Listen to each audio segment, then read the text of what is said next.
When families deal with poverty and with limited access, they may not know what resources are available to help them. Rock Valley College hosted a community action poverty simulation in collaboration with the Boone County Hunger Coalition and the University of Illinois. The goal of the simulation is meant to help people understand poverty from different perspectives.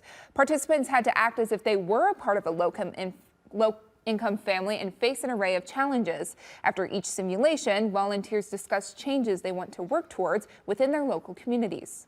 A lot of real-world lessons that were addressed, and it was not meant to be a game or any type of situation where it would be taken lightly, the serious issues that we were discussing as a group. It was meant to be a simulation of real-world challenges.